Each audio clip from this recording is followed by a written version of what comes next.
Chapter 8. Marilla Adopts Twins. Mrs. Rachel Lynde was sitting at her kitchen window, knitting a quilt, just as she had been sitting one evening several years previously when Matthew Cuthbert had driven down over the hill with what Mrs. Rachel called his imported orphan. But that had been in the springtime, and this was late autumn, and all the woods were leafless and the fields sere and brown. The sun was just setting with a great deal of purple and golden pomp behind the dark woods west of Avonlea, when a buggy drawn by a comfortable brown nag came down the hill. Mrs. Rachel peered at it eagerly. "There's Marilla getting home from the funeral," she said to her husband, who was lying on the kitchen lounge. Thomas Lynde lay more on the lounge nowadays than he had been used to do, but Mrs. Rachel, who was so sharp at noticing anything beyond her own household, had not as yet noticed this. "And she's got the twins with her. Yes, there's Davy leaning over the dashboard, grabbing at the pony's tail, and Marilla jerking him back. Dora's sitting up on the seat as prim as you please. She always looks as if she'd just been starched and ironed. Well, poor Marilla is going to have her hands full this winter, and no mistake. Still, I don't see that she could do anything less than take them, under the circumstances. And she'll have Anne to help her. Anne's tickled to death over the whole business, and she has a real knacky way with children, I must say. Dear me, doesn't seem a day since poor Matthew brought Anne herself home, and everybody laughed at the idea of Marilla bringing up a child. And now she has adopted twins. You're never safe from being surprised till you're dead." The fat pony jogged over the bridge in Lynn's Hollow and along the Green Gables lane. Marilla's face was rather grim. It was 10 miles from East Grafton, and Davy Keith seemed to be possessed with a passion for perpetual motion.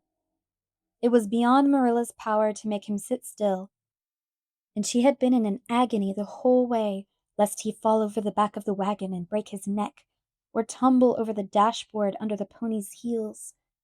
In despair, she finally threatened to whip him soundly when she got home, whereupon Davy climbed into her lap, regardless of the reins, flung his chubby arms around her neck, and gave her a bear-like hug. "I don't believe you mean it," he said, smacking her wrinkled cheek affectionately. "You don't look like a lady who'd whip a little boy just 'cause he couldn't keep still. Didn't you find it awful hard to keep still when you was only as old as me?" "No, I always kept still when I was told," said Marilla, trying to speak sternly, albeit she felt her heart waxing soft within her under Davy's impulsive caresses. "Well, I s'pose that was 'cause you was a girl," said Davy, squirming back to his place after another hug. "You was a girl once, I s'pose, though it's awful funny to think of it. Dora can sit still, but there ain't much fun in it, I don't think. Seems to me it must be slow to be a girl. Here, Dora, let me liven you up a bit." Davy's method of livening up was to grasp Dora's curls in his fingers and give them a tug. Dora shrieked and then cried. "How can you be such a naughty boy, and your poor mother just laid in her grave this very day?" demanded Marilla despairingly. "But she was glad to die," said Davy confidentially. "I know, 'cause she told me so. She was awful tired of being sick. We had a long talk the night before she died. She told me you was going to take me and Dora for the winter, and I was to be a good boy. I'm going to be good. But can't you be good running around just as well as sitting still? And she said I was always to be kind to Dora and to stand up for her, and I'm going to." "Do you call pulling her hair being kind to her?" "Well, I ain't gonna let anybody else pull it," said Davy, doubling up his fists and frowning. "They'd just better try it. I didn't hurt her much, and she just cried 'cause she's a girl. I'm glad I'm a boy, but I'm sorry I'm a twin. When Jimmy Sprott's sister contradicts him, he just says, I'm older'n you, so of course I know better, and that settles her. But I can't tell Dora that, and she just goes on thinking different from me. You might let me drive the Gigi for a spell, since I'm a man." Altogether, Marilla was a thankful woman when she drove into her own yard, where the wind of the autumn night was dancing with the brown leaves. Anne was at the gate to meet them and lift the twins out. Dora submitted calmly to be kissed, but Davy responded to Anne's welcome with one of his hearty hugs and the cheerful announcement, "I'm Davy Keith." At the supper table, Dora behaved like a little lady, but Davy's manners left much to be desired.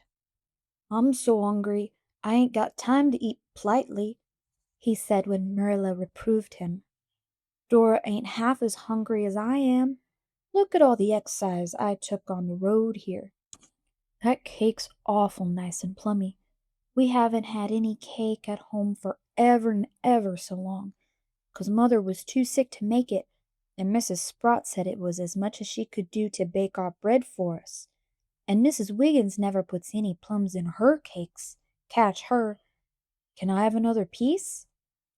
Marilla would have refused, but Anne cut a generous second slice. However, she reminded Davy that he ought to say thank you for it. Davy merely grinned at her and took a huge bite. When he had finished the slice, he said, "If you give me another piece, I'll thank you for it." "No, you have had plenty of cake," said Marilla in a tone which Anne knew, and Davy was to learn, to be final. Davy winked at Anne, and then, leaning over the table, snatched Dora's first piece of cake, from which she had just taken one dainty little bite, out of her very fingers and, opening his mouth to the fullest extent, crammed the whole slice in. Dora's lip trembled, and Marilla was speechless with horror. Anne promptly exclaimed, with her best schoolmarm air, "Oh, Davy! Gentlemen don't do things like that." "I know they don't," said Davy, as soon as he could speak. "but I ain't a gem plum." "But don't you want to be?" said shocked Anne. "'Course I do, but you can't be a gem plum till you grow up." "Oh, indeed you can," Anne hastened to say, thinking she saw a chance to sow good seeds betimes. "You can begin to be a gentleman when you are a little boy, and gentlemen never snatch things from ladies, or forget to say thank you, or pull anybody's hair." "They don't have much fun, that's a fact," said Davy frankly. "I guess I'll wait till I'm grown up to be one." Marilla, with a resigned air, had cut another piece of cake for Dora. She did not feel able to cope with Davy just then. It had been a hard day for her, what with the funeral and the long drive. At that moment she looked forward to the future with a pessimism that would have done credit to Eliza Andrews herself. The twins were not noticeably alike, although both were fair. Dora had long, sleek curls that never got out of order. Davy had a crop of fuzzy little yellow ringlets all over his round head. Dora's hazel eyes were gentle and mild. Davy's were as roguish and dancing as an elf's. Dora's nose was straight, Davy's a positive snub. Dora had a prunes and prisms mouth. Davy's was all smiles. And besides, he had one dimple in a cheek and none in the other, which gave him a dear, comical, lopsided look when he laughed. Mirth and mischief lurked in every corner of his little face. "They'd better go to bed," said Marilla, who thought it was the easiest way to dispose of them. "Dora will sleep with me, and you can put Davy in the west gable. You're not afraid to sleep alone, are you, Davy?" "No, but I ain't going to bed for ever so long yet," said Davy comfortably. "Oh, yes, you are." That was all the much-tried Marilla said, but something in her tone squelched even Davy. He trotted obediently upstairs with Anne. "When I'm grown up, the very first thing I'm going to do is stay up all night just to see what it would be like," he told her confidentially. In after years, Marilla never thought of that first week of the twins' sojourn at Green Gables without a shiver. Not that it really was so much worse than the weeks that followed it, but it seemed so by reason of its novelty. There was seldom a waking minute of any day when Davy was not in mischief or devising it, but his first notable exploit occurred 2 days after his arrival, on Sunday morning. A fine, warm day, as hazy and mild as September. Anne dressed him for church while Marilla attended to Dora. Davy at first strongly objected to having his face washed. "Marilla washed it yesterday, and Mrs. Wiggins scoured me with hard soap the day of the funeral. That's enough for 1 week. I don't see the good of being so awful clean. It's lots more comfortable to be dirty." "Paul Irving washes his face every day of his own accord," said Anne astutely. Davy had been an inmate of Green Gables for little over 48 hours, but he already worshipped Anne and hated Paul Irving, whom he had heard Anne praising enthusiastically the day after his arrival. If Paul Irving washed his face every day, that settled it. He, Davy Keith, would do it too, if it killed him. The same consideration induced him to submit meekly to the other details of his toilette, and he really was a handsome little lad when all was done. Anne felt an almost maternal pride in him as she led him into the old Cuthbert pew. Davy behaved quite well at first, being occupied in casting covert glances at all the small boys within view, and wondering which was Paul Irving. The first 2 hymns and the scripture reading passed off uneventfully. Mr. Allen was praying when the sensation came. Loretta White was sitting in front of Davy, her head slightly bent and her hair hanging in 2 long braids, between which a tempting expanse of white neck showed, encased in a loose lace frill. Loretta was a fat, placid-looking child of 8, who had conducted herself irreproachably in church from the very first day her mother carried her there, an infant of 6 months. Davy thrust his hand into his pocket and produced a caterpillar, a furry, squirming caterpillar. Marilla saw and clutched at him, but she was too late. Davy dropped the caterpillar down Loretta's neck. Right into the middle of Mr. Allen's prayer burst a series of piercing shrieks.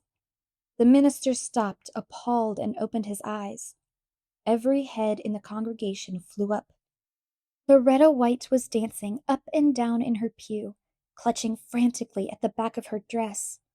"Oh, Mommer, oh, take it off, oh, get it out, oh, that bad boy put it down my neck, oh, Mommer, it's going further down, oh, oh." Mrs. White rose and with a set face carried the hysterical, writhing Loretta out of church. Her shrieks died away in the distance, and Mr. Allen proceeded with the service. But everybody felt that it was a failure that day. For the first time in her life, Marilla took no notice of the text, and Anne sat with scarlet cheeks of mortification. When they got home, Marilla put Davy to bed and made him stay there for the rest of the day. She would not give him any dinner, but allowed him a plain tea of bread and milk. Anne carried it to him and sat sorrowfully by him, while he ate it with an unrepentant relish. But Anne's mournful eyes troubled him. "I s'pose," he said reflectively, "that Paul Irving wouldn't have dropped a caterpillar down a girl's neck in church, would he?" "Indeed he wouldn't," said Anne sadly. "Well, I'm kind of sorry I did it then," conceded Davy. "But it was such a jolly big caterpillar. I picked him up on the church steps just as we went in. It seemed a pity to waste him. And say, wasn't it fun to hear that girl yell?" Tuesday afternoon the Aid Society met at Green Gables. Anne hurried home from school, for she knew that Marilla would need all the assistance she could give. Dora, neat and proper, in her nicely starched white dress and black sash, was sitting with the members of the Aid in the parlor, speaking demurely when spoken to, keeping silence when not, and in every way comporting herself as a model child. Davy, blissfully dirty, was making mud pies in the barnyard. "I told him he might," said Marilla wearily. I thought it would keep him out of worse mischief. He can only get dirty at that. We'll have our teas over before we call him in to his. Dora can have hers with us, but I would never dare to let Davy sit down at table with all the aides here.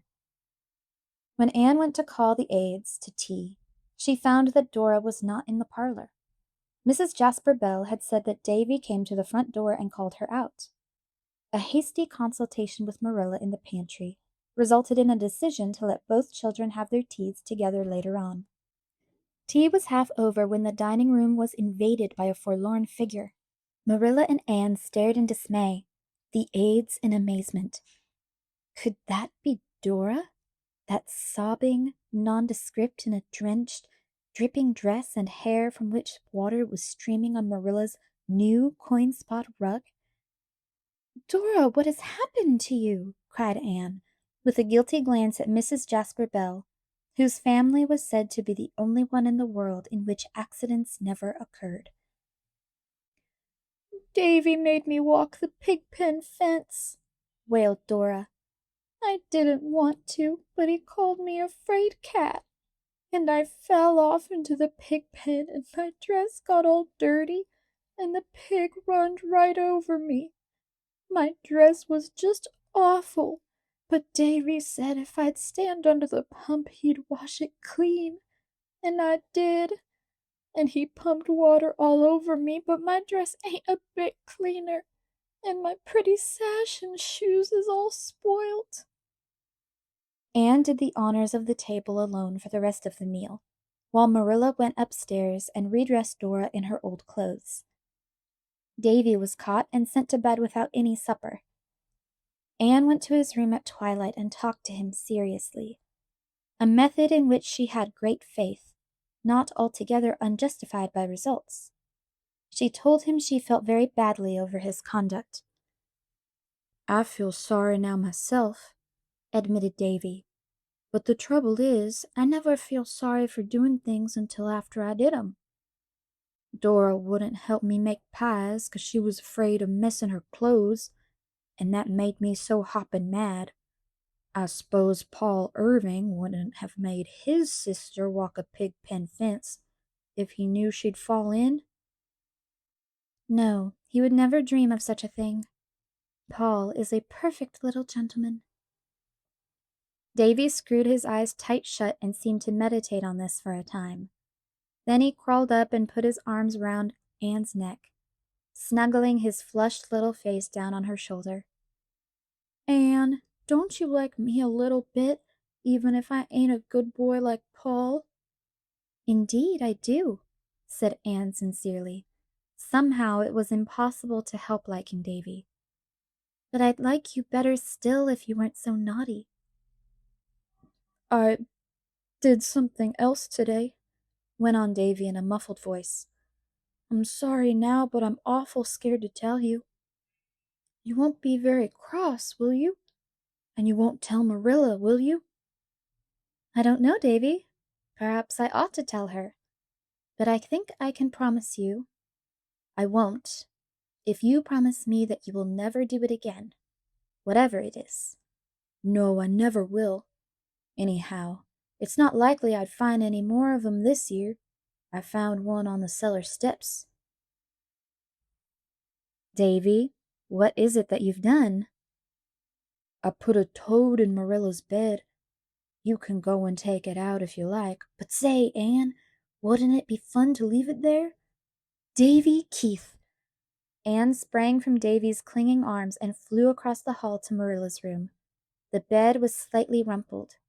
She threw back the blankets in nervous haste, and there in very truth was the toad, blinking at her from under a pillow. How can I carry that awful thing out? Moaned Anne with a shudder. The fire shovel suggested itself to her, and she crept down to get it, while Marilla was busy in the pantry. Anne had her own troubles carrying that toad downstairs, for it hopped off the shovel 3 times, and once she thought she had lost it in the hall. When she finally deposited it in the cherry orchard, she drew a long breath of relief. If Marilla knew, she'd never feel safe getting into bed again in her life. I'm so glad that little sinner repented in time. There's Diana signaling to me from her window. I'm glad. I really feel the need of some diversion. For what with Anthony Pye in school and Davy Keith at home, my nerves have had about all they can endure for one day.